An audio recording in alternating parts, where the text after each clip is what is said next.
महादेव का डमरू का एक साउंड है जी जो सबसे प्योर फॉर्म माना गया है। जब वो बजता है एक अलग सी एनर्जी, एक अलग सी फॉर्म क्रिएट होती है। क्यों? डमरू का आकार जो इन्फिनिटी, इन्फिनाइट के टाइप का राइट। इन्फिनाइट है। डम डम डिंग डुंग डांग डुंग करके उसकी ध्वनि है। उस डमरू के नाद से ही वेद प्रकट हुए। पहला शब्द क्या है डमरू का? ओम आया। फॉर्म उसका ये है, डमरू का जो प्योर फॉर्म ये है। एक तो वो भगवान शंकर के हाथ में रहता है, हमेशा रहता वो त्रिशूल में, लेकिन बजता भगवान शंकर के हाथ से ही है। उसे बजाने के लिए कोई आपको स्पेशल कला की आवश्यकता नहीं है, जैसे आपको सितार, वीणा या कुछ और बजाने के लिए चाहिए। अपने आप उसमें सुर पहले से ही फिटेड है।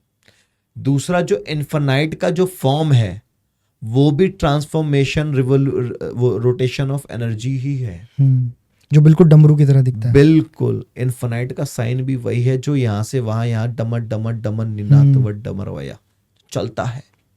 तो डमरू का फॉर्म इसलिए है, उसकी जो ध्वनि है उसी पे ही भगवान शंकर। डमरू का शब्द एक आधार है, एक बेस है, उसमें धमक है।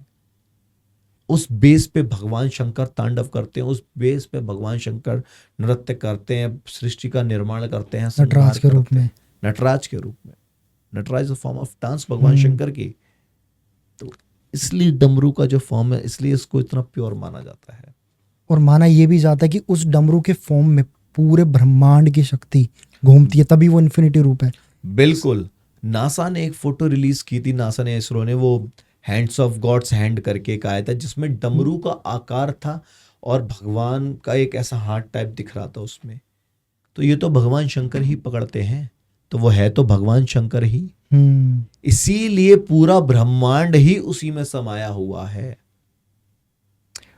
सबसे ज्यादा जो माने जाते हैं हमारे यहाँ देवों के देव महादेव, सबसे ज्यादा भोले, जो हर चीज में, छोटी छोटी चीज में प्रसन्न हो जाते हैं, आपकी हर गलती को माफ कर देते हैं, आपको सबसे जल्दी, जैसे होता है ना कि एक भक्त जब उनके पास जाता है तो सबसे जल्दी उसे अपनाते हैं जी। शायद हो सकते हैं भगवान राम या कृष्ण थोड़ी परीक्षा आपके लिए, लेकिन भगवान शंकर कभी नहीं लेते। वो कहते हैं अपने आप को कष्ट मत दो, जो है बस उतने में करो। बट जब उनका रुद्र रूप यानी गुस्सा जब उन्हें आता है, उसमें भगवान भी उनसे डरते हैं। उस रुद्र रूप के बारे में आप बताइए। योगी जो होता है ना कुणाल जी, योगी हमेशा स्वभाव से सरल होता है। उसे लेना नहीं आता, उसे सिर्फ देना ही देना आता है। भगवान शंकर कौन है? योगी है, महायोगी है। भगवान शंकर से ही योग की उत्पत्ति हुई है। सबसे परम संत वैष्णवा नाम यथा शंभु, सबसे परम वैष्णव भगवान शंकर ही है। तो उनके पास उन्हें कुछ चाहिए नहीं, इसीलिए वो किसी की कोई परीक्षा नहीं लेते। क्योंकि संत का, योगी का एक यही पहचान होती है कि वो परीक्षा नहीं लेता किसी की। आप साधना करके उन्हें प्रसन्न कर रहे हैं, वो कब प्रसन्न होंगे ये उन पे डिपेंड करता है, लेकिन इट डजंट मीन कि वो परीक्षा ले रहे हैं। परीक्षा जब कोई इंसान लेता है तो उसको एक टास्क दिया जाता है कि ये करना है तेरे को। जब उसमें पास और फेल का डिसीजन आता है तब होती है कि परीक्षा में आप पास हुए कि सफल हुए कि फेल हुए। लेकिन भगवान शंकर को मनाने के लिए कोई ऐसा परीक्षा नहीं है। वो आप अपने चेतना को, आप अपने एनर्जी लेवल को एटलीस्ट वहां तक लेके जाएंगे कि उन्हें वो टच हो जाए। इसलिए उनको देना आता है, इसलिए वो योगी हैं, इसलिए वो योगी कहलाए भगवान शंकर। और उन्हीं के अगर रुद्र रूप जो मैंने आपसे पूछा भी था, क्या होता है जब भगवान शंकर को, भगवान शिव को गुस्सा आता है? भगवान शंकर को जो रुद्र रूप है, रुद्र का मतलब होता है दुखों का नाश करना। रुद्र की जो उत्पत्ति भगवान शंकर ने अलग अलग हमेशा जटा तोड़ के अपनी जो की है, रुद्र को जो प्रकट किया है, वो दुख को, विपत्ति काल को, गलत चीजों को खत्म करने के लिए रुद्र की उत्पत्ति की है। कभी ऐसा नहीं कि किसी उसमें समाज का हित ना हो, कभी ऐसा कभी नहीं किया। जितने भी भगवान शंकर के रुद्र हुए, सबने समाज के हित के लिए ही कार्य किया। इसलिए भगवान शंकर का जो रुद्र रूप है वो पूजनीय है।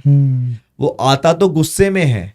भगवान परशुराम ने 21 बार पृथ्वी को क्षत्रियों से विहीन किया, लेकिन उन्होंने सारे क्षत्रियों को नहीं मारा, जो दुष्टता पे चले गए थे उनको मारा।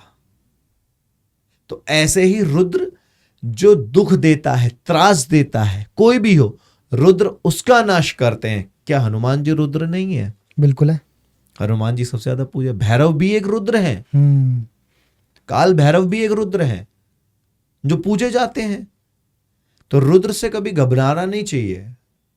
रुद्र हमारे और आपके लिए ही हैं। पर उनके प्रकोप से बहुत डरते हैं, खुद देव भी डरते हैं महादेव के उस प्रकोप से। ऐसा क्यों? जब कोई गलत करेगा तो वो डरेगा। अगर समाज में कोई चीज गलत करता है आदमी, और पुलिस प्रशासन जब पूरे दल बदल के साथ उसके पकड़ेगा, उसे सजा देगा, तो सामने वाले को भय तो लगता है, लेकिन वो सजा हमारे लिए नहीं, वो उसके लिए है। तो इसमें जो भय खाते हैं तो जरूरी नहीं कि वो उनके लिए, जो गलत लोग होते हैं वो उनके, रुद्र उनके लिए, उन्हें चोट पहुंचाता है, हमें और आपको नहीं। और जब शिव तांडव करते हैं तो क्या उससे जो सृष्टि है, क्या उसका नाश होता है या एक नया जन्म? शिव के तांडव से सृष्टि उत्पन्न भी होती है और सृष्टि का संहार भी होता है। कैसे? जब भगवान राम आए तब भगवान शिव ने तांडव किया, नाचा प्रसन्नता के साथ। तांडव का मतलब ये नहीं होता कि आप भगवान शंकर गुस्से में, ना। जब माता पार्वती तपस्या कर रही थी भगवान की, तब भी महादेव इतने प्रसन्न हुए कि उन्होंने तांडव किया। तांडव is a name of dance form. उसका मतलब ये नहीं होता कि सब कुछ खत्म होने वाला, सब कुछ डेड पॉइंट पे जा रहा है, नहीं, ऐसा नहीं है। तो भगवान शंकर जब प्रसन्न होते हैं, शिव प्रसन्न होते हैं, तब भी वो डांस करते हैं, और जब नाराज होते हैं तब भी वो अपने, अब उनका भी एक एनर्जी लेवल है, उसे भी तो किसी में निकालना है ना। जब हम बहुत प्रसन्न होते हैं तो कोई भी बढ़िया गाना गुनगुनाने लगते हैं, डांस करने लग जाते हैं। जब हमें गुस्सा आता है तो हम कुछ अपनी कहीं ना कहीं तो, चाहे फेस के एक्सप्रेशन हो, चाहे हाथों से कुछ ना कुछ हम फॉर्म ऑफ एनर्जी निकलता है। तो भगवान अपना फॉर्म ऑफ एनर्जी ऐसे निकालते हैं, तांडव के थ्रू। जी। कभी इसका मतलब ये नहीं कि वो नाराज है, ऐसा नहीं होता। तो कहा जाए तो तांडव से एक तरीके से सृष्टि का संचार, बिल्कुल, उत्पत्ति भी होती है, सृष्टि का संचार भी होता है तांडव से।